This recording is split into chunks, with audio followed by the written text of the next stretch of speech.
22 April 2015, দীর্ঘ 10 বছর আগের কথা। নিশ্চয়ই আপনাদের মনে আছে, দেশনেত্রী বেগম খালেদা জিয়ার উপরে তার গাড়ি হামলা বা তার গাড়ির উপরে যে হামলাগুলো করেছিলেন বিগত ফ্যাসিস্ট আওয়ামী লীগ সরকার।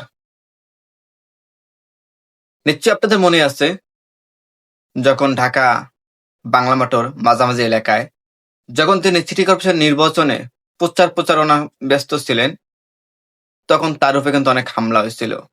বিশেষ করে তার যে বডিগার্ড ছিলেন, একজন কিন্তু নিচে পড়ে গেছেন।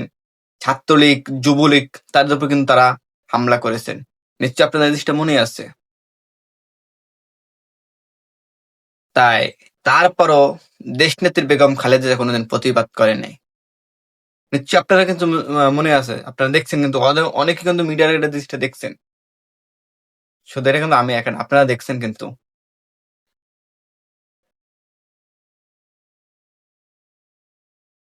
কিছু কিছু দৃশ্য আমাদের বর্তমান মিডিয়ার জগৎটায় অনেক কিন্তু প্রচারণা হয়ে থাকে, বা ওগুলা মিডিয়া থাইকা যায়।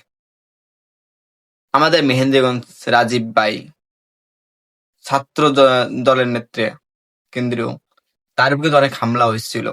বিশেষ করে তার সামনে দেশনেত্রী বেগম খালেদা জিয়ার সামনে যে একজন কর্মী ছিলেন বা আমাদের একজন নেতৃবৃন্দ ছিলেন, তার উপর কিন্তু হামলা হয়েছে। এই ফ্যাসিস্ট আওয়ামী লীগ সরকার থাকা অবস্থায় এমন কিছু না হয়েছে, আপনি কিন্তু দেখছেন।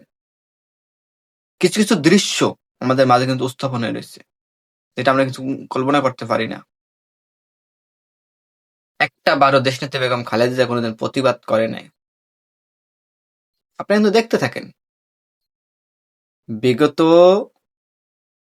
10 বছর আগে শেখ হাসিনা যেই অবস্থাটা করেছিলেন দেশনেত্রী বেগম খালেদা জিয়ার উপরে, সে কোনোদিন কোনো কথা বলে নাই। দেশনেত্রী বেগম খালেদা জিয়া আজ পর্যন্ত কোনোদিন কোনো কথা বলে নাই। এই দিন আমাদের দেশ নায়ক জনাব তারেক রহমান সাহেব বাংলার মাটিতে আইছেন, কোনো ফ্যাসিবাদ আওয়ামী লীগ নিয়ে কোনো কথা বলেন নাই। এটাই আমাদের দলের নেতৃত্ব, কারণ দলের নেতৃত্ব যেভাবে চালাইতে আছে জনাব তারেক রহমান সাহেব। আপনারা দেখেন, কিছু কিছু দৃশ্যগুলো দেখেন, মানে এমন এমন প্রেক্ষাপট ছিল যে যে আওয়ামী লীগ ফেসিদ যারা করছিল, আপনারা দেখেন এই ফেসিদেরা অনেক ধরনের অনেক নিয়ে তারা কিন্তু করছিলেন। তারা দেশনেত্রী বেগম খালেদা জিয়ার গাড়ির হামলার উপরে যেরকম তারা যে করছিলেন, কিন্তু কি হলো?